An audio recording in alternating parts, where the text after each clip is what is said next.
Cavalcade of America, presented by DuPont, maker of better things for better living through chemistry.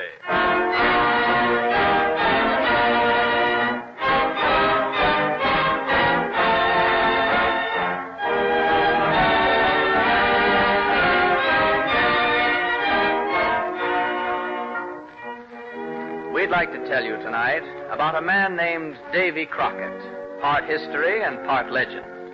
He and men like him gave their lives to build this nation where once the winds were lonely and the earth silent.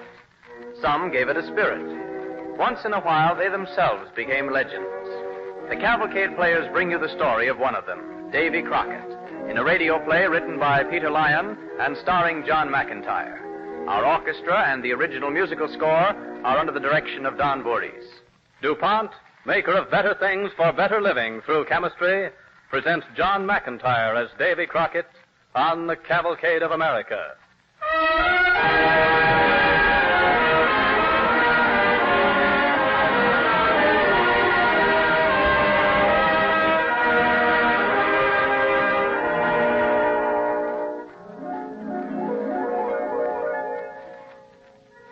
Tucked away in a pleasant corner of space, away where time has no meaning, there's a part of the promised land reserved for Americans, where all comers are allowed to wander anywhere they want. Anywhere, that is, except on one cloud.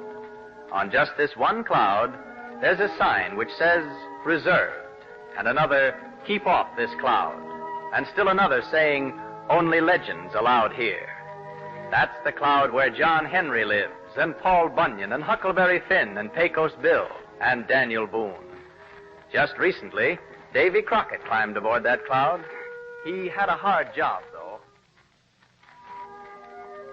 Why shouldn't I be allowed on this cloud? I'm as much a legend as most of the folks around here. More'n some. I'm just as good a legend as you are, John Henry. What? You put yourself up against John Henry, the natural man? Boy, you ever been sawed up for firewood? I has.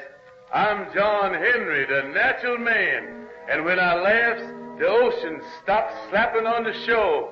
And the winds all say to the little waves, hush your mouth, waves, 'cause John Henry is laughing his big laugh all the way across the world. Well, I'm as much a legend as Daniel Boone. What? Or you, Johnny Appleseed. Hey, Pop. What is it, Huckleberry? If you want to stay, you gotta prove you're a legend, just like the rest of us all done. So start in talking. Proof is what we want. That all. All right, everybody. Now just listen for yourself. When my ears for a heel tapper before I get through, you don't say Davy Crockett is a sure enough all-wool legend. So here goes, as the boy said when he run by himself. I'll haul off and tell you my whole life, right from when I was just a youngster. Had a pretty tough upbringing. But I reckon hunting come natural to me. My pappy was a stern man, but he was kind-hearted. He taught me to find my way around, all right. I was down in Tennessee, what's now Jefferson County. When I was full-growed, I started courting Polly Finley. That was her name. If all the hills about there were pure gold and all belonged to me, I'd give 'em if I could just talk to her as I wanted. Mr. Crockett, ain't you feeling well?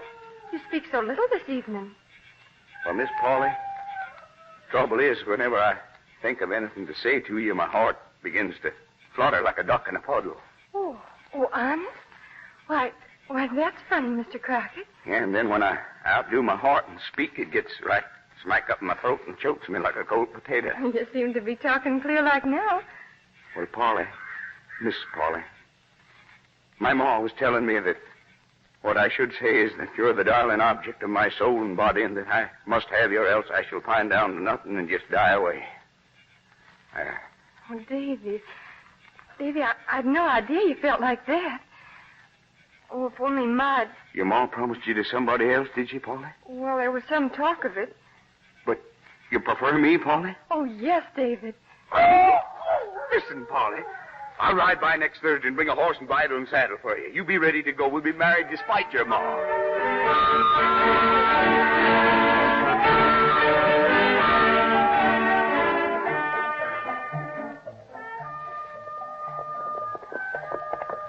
Hold down. Afternoon, Miss Finley. Afternoon, Mr. Finley. Afternoon, Davy. You appear to be all in a lather. Is your Polly ready? I come for her. Oh, you have then, have you? Well, you can just hit away again before I clutch your nose. No, then, dear, don't lose your party. Now, wait a minute, no. I'll not have my girl marrying any good-for-nothing Rolling Stone, no matter what you say. Beg your pardon, ma'am, but Polly and I talked it over, and we agreed. I don't intend even to dismount here. I'm just here to get Polly. Polly, you ready? I'm ready, Davy. Well, come in if you're Simmer down now, Miss Finley. Your daughter's not going for it, just to the justice of the peace. Up you go, Polly. Goodbye, Davy, and good luck. I'll be back.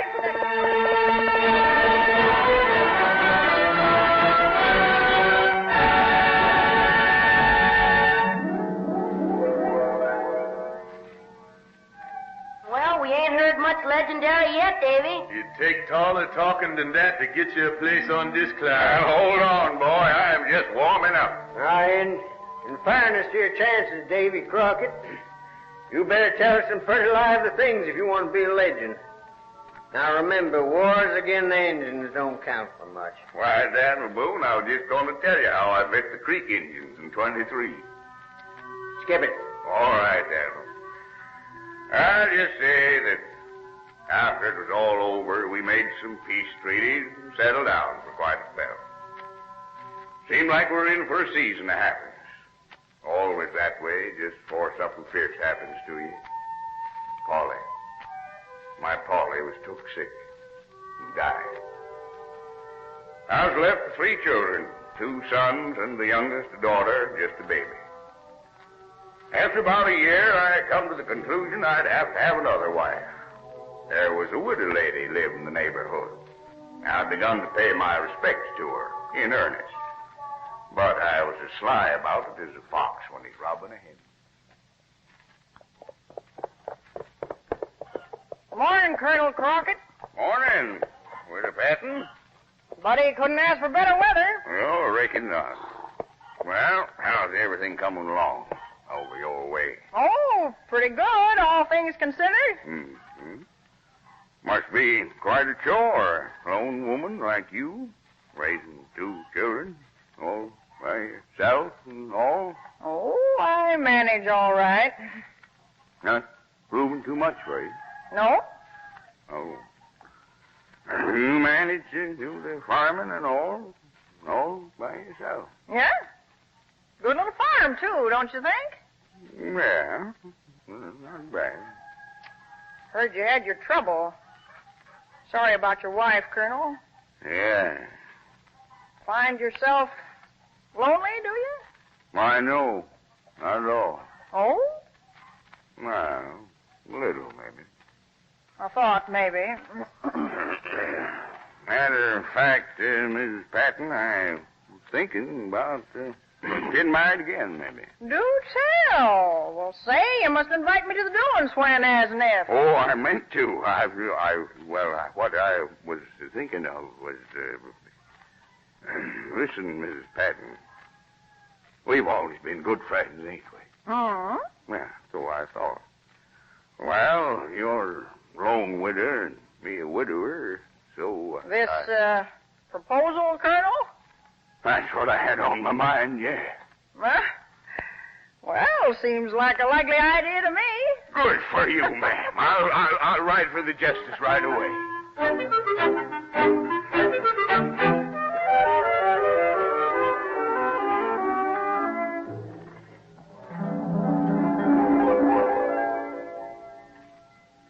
Davy, it seemed like all you telling us is that you had 2 wives. You got to do more than that to qualify as a legend. Don't worry, John Henry, I will. Well, to resume, good arrangement that was, it turned out. Couldn't have been better for either party. We didn't stay where we was, of course. Too many traders kept moving in and settling where we were. We went to Shoal Creek, about 80 miles west. So many bad characters begun to flock in on us, we had to set up some sort of government. They made me one of the magistrates. All went very well till the government made us part of Giles County. Then we had to get more formal. Had to write out our warrants and everything. Now, Davy, now that you've been appointed magistrate by the Assembly, there's a law. You got to draw up the warrants in writing. Sign them, to make it proper.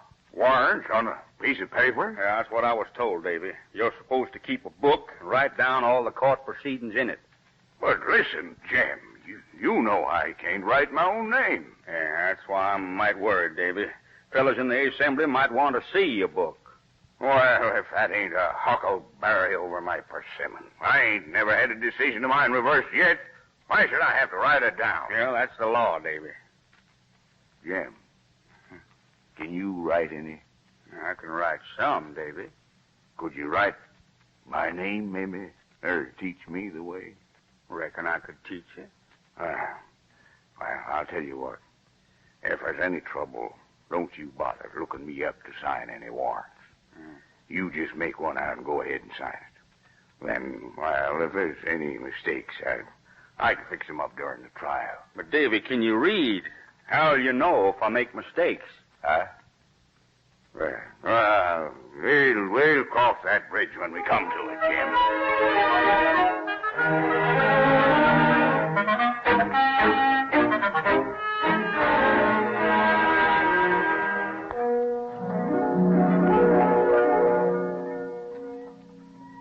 Well, we done all right, even if I did have to learn to write my name.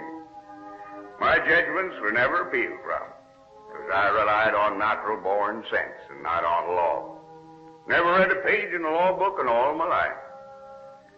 Any case, from being magistrate, they got to talking about my being in the state's legislature. After I'd served a couple of terms there, they began booming me for the Senate of the United States. So you think being in Congress makes you a legend, huh? Huck Finn, you listen to how I got there. You ever hear a voice like this? Sure, it's a guinea hen. Okay. Now, you listen to how them hens got me elected. Yeah? I run against two other fellas. They thought my being a candidate was a mere matter of sport. Didn't think for a moment that they was in any danger from a backwoods bear hunter. I recollect a political meeting, my first. Colonel Alexander spoke first. My friends, good neighbors of the fair state of Tennessee, I'll not pause to take up your time for more than a reference to my only true competitor, General Arnold, our state's Attorney General. No other man, for all intents and purposes, can consider himself a candidate of any importance. Now let us consider the case of General Arnold. Good soldier, better lawyer. But don't the voters of this fair state feel it'd be more advisable to keep him as a lawyer? Thank you. Thank you, my fellow citizens of the great state of Tennessee. And I wish to thank my esteemed rival for Congress, Colonel Alexander. I may say my only rival, for there can be no doubt in your... What the deuce is that infernal noise? Sounds like a guinea hen, General. Doesn't appear to like the speech making, look here. Drive him away, will you? Excuse me, General. Yes, what is it?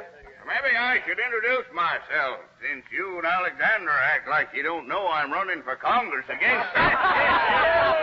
I'm Davy Crockett, General, and guinea hens love to listen to my speech making. Well. I'll say, though, General, you're the first man I ever seen that understood the language of fowl. When you didn't have the politeness to mention my name in your speech, my little friends, the guinea hens, all started in to call.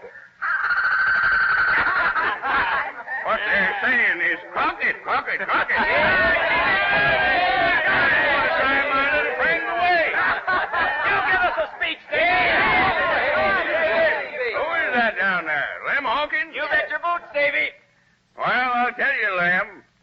I'm like the feller beating on an empty barrel of cider. I ain't had none either. I had a speech in me a while back, but I don't know if it's still there, and anyway, if it is still there, why, I don't think I can get it out. I'm glad the powder horn. Think it's time we all wet our whistles a little. Yeah. The liquor stand, talk it all there.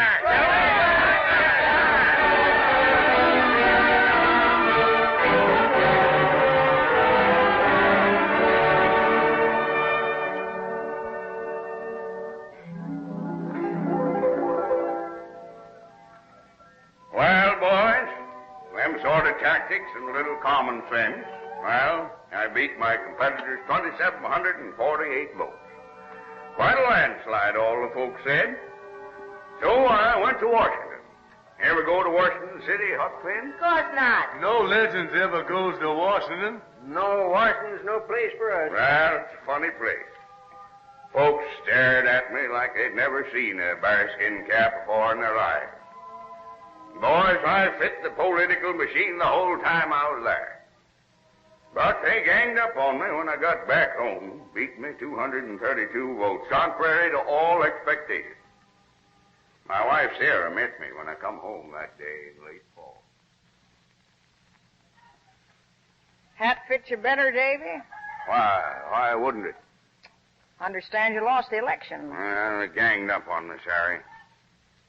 What I say, if they get satisfaction out of winning with them kind of tactics, why, then they're welcome to be in Congress. Yeah, you let them know, Davy. Yes, sir. Well, I told them, Sarah. I told the senators what I thought of them while I was there, anyway. Got right up on my feet and yes, ready I to go. just hear it, just to clear. Yes, sir. Mr. Speaker, I says, Mr. Speaker, I just got a few words to get off my chest. Davy, Davy.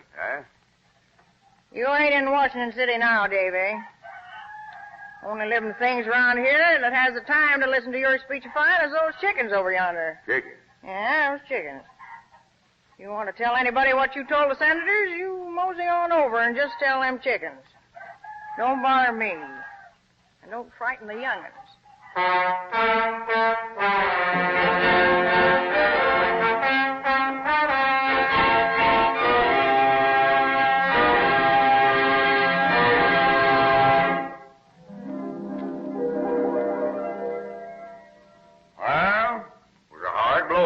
That election. You don't figure that makes you a legend now, do you? Oh, Daniel Boone. It's what I'm going to tell you now. Because it was at this time I figured I'd cut and quit the states, head down and help the Texans get their independence. Said goodbye to my wife and the children. They'd almost grown big enough to take care of themselves by then, and headed west. Reached San Antonio in December 1835. Went right up to the commander. Oh, yes, sir. What can I do for you? Name's Colonel Crockett, sir. Davy Crockett. Come to offer my service. Davy Crockett? Well, I'm Colonel Jim Bowie. Glad you're with us. We'll need you. Any adventure in the wind? Colonel, we've had news. They're marching on us from Monterey with 5,000 men. We're only 150. But we've a good stout mission for a fort. The Alamo. Count me in, Colonel Bowie. Do whatever I can.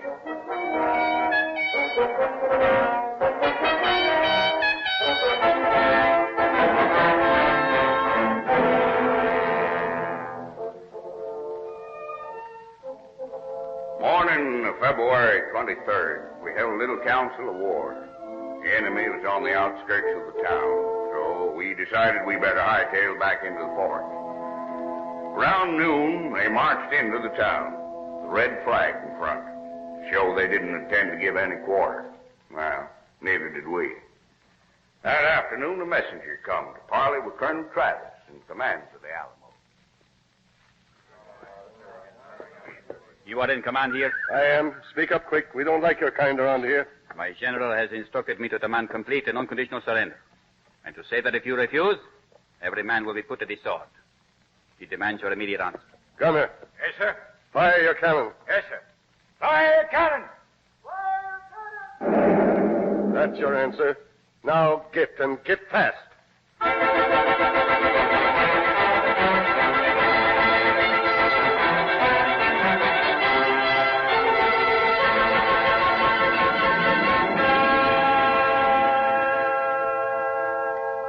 All right, men.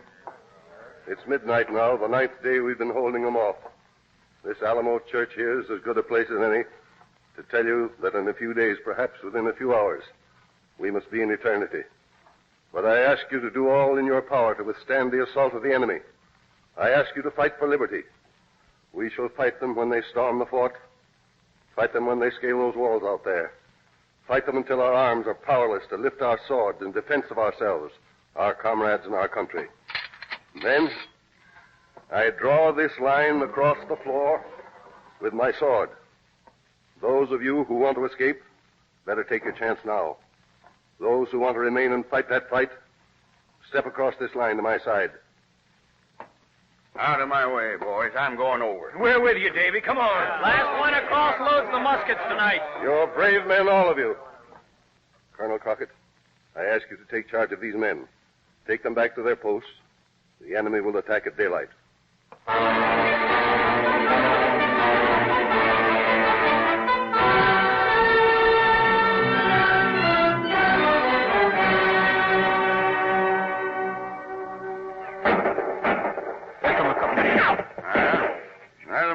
Let them come.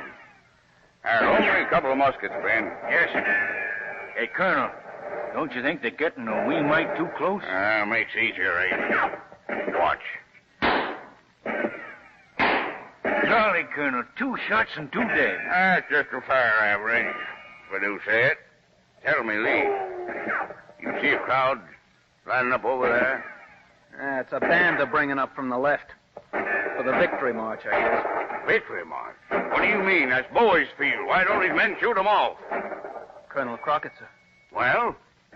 Colonel Bowie and his men are all dead, sir. You and 5 of us are all that's still alive in the Alamo. Oh. Ben, load me some guns. Yes, sir. So they're bringing up a band, eh? I think it's all over. What tune do you suppose they'll serenade us with? Well, we can guess, Colonel. Probably the Guelio. It means no mercy. Well, boys, that's just what they'll get from the 6 of us, eh? No mercy.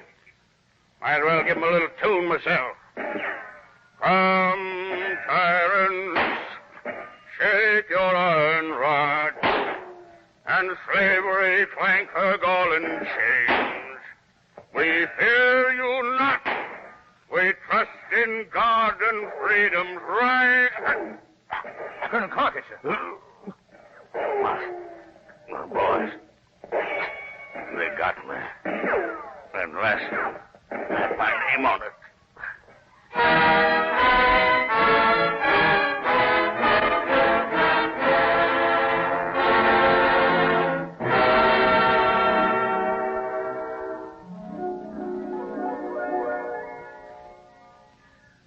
Well, boys, that's my story. Plug spang in the middle of my song. And that was the end of the Alamo, but the beginning of independence in Texas. Well, does that get me a place on this cloud? Pretty fair tale, Davy. What do you say, John Henry? Does Davy Crockett get a place on this cloud reserved for us legends? Right smart story. And you excuse me, Colonel Crockett. Speak up, Daniel Boone. These things are always got to be conducted with respect for proprietors. Anybody making a motion relative to Colonel Crockett here? I move he be allowed to become a legend. You're a minor, Huck. You've got no vote. I'll make the motion, Colonel Boone. I second it, Daniel. Who's that? Paul Butler. Moved and seconded Davy Crockett be allowed to become a legend. All in favor? Aye. Opposed? None. Davy, we make you welcome to the cloud reserved for American legends.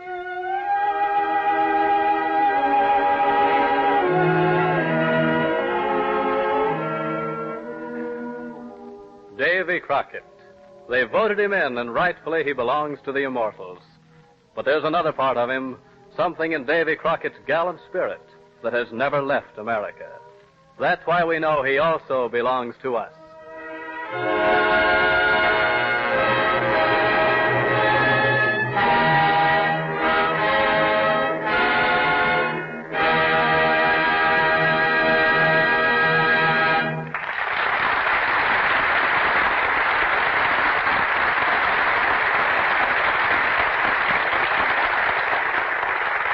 John McIntyre and the Cavalcade Players our thanks for their performance of the story of Davy Crockett on the Cavalcade of America. And now DuPont brings you news of chemistry at work in our world.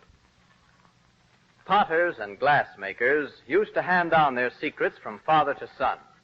It was a spirit that produced beautiful pieces now and then, but it discouraged new ventures and held back general knowledge. And out of many pieces that went into the kiln, only a few came out with real beauty of form and color, because so little was known of the science of heat control, and still less was known of chemistry. Today, exact chemical science gives us beautiful vanadium yellows, uranium oranges, and molybdenum whites that were unknown to potters and glassmakers yesterday. The ceramic color plant of the DuPont Company at Firth Amboy can match thousands of colors. You may have wondered how color is put on a glass water tumbler. Glass colors have two things in them: pigment to give the color and flux to give the finish. The flux is clear glass. It's melted in a high-temperature furnace and dropped hissing into cold water, where it shatters into the proverbial million pieces. These pieces are dried and put into a mill in which thousands of small porcelain balls tumble around and around. They grind the flux to a fine powder and at the same time pound the pigment color into it. It takes from 8 hours to 3 days to grind it fine enough. What comes out is an enamel, you might say, made with fine ground glass. Suppose a factory wants to make a glass water tumbler with a purple stripe around it. The stripe is painted on by hand or machine, and when the tumbler is fired in a kiln, the stripe actually melts into it and becomes part of it. It's a delicate operation. A few degrees too much heat and the tumbler will melt. Or if the purple stripe contracts more rapidly than the tumbler, it'll tighten like an iron band around an egg and crack it. With the new ceramic colors made by DuPont, beauty is not a matter of price. On the one hand, we have craftsmen of 20, 30, and 40 years' experience turning out the finest American china, as fine as any made in the world. And on the other hand, we turn out pottery under mass production in America so cheaply that you can step into a store near your home and buy a cup and saucer for a dime. Yet both the finest china and the most inexpensive pottery make use of DuPont ceramic colors. There aren't any grade A or grade B colors. They're simply the best ones chemistry knows how to make. Another good thing about scientifically made ceramic colors is that they don't vary. When you bought open-stock dinnerware a few years ago, you could never be sure of matching the color when you replaced a broken cup. Nowadays, a red is always the same red. A green is always the same green. Colorful glass, china, and pottery within everyone's reach are something else we owe largely to the chemist, bringing us, in the words of the DuPont pledge, better things for better living through chemistry. And now the star of next week's program, Carl Swenson of the Cavalcade Players. Most people know Johns Hopkins as the name of a great medical center and university, but very few know about the man who founded it. Behind the life of Johns Hopkins was a deep and secret sorrow, and it made him wise, compassionate, and generous. One of the great humanitarians who served America, medical science, and the world. And we hope that you'll listen to his story on next week's Cavalcade of America. On the Cavalcade of America, your announcer is Clayton Collier, sending best wishes from DuPont. This is the National Broadcasting Company.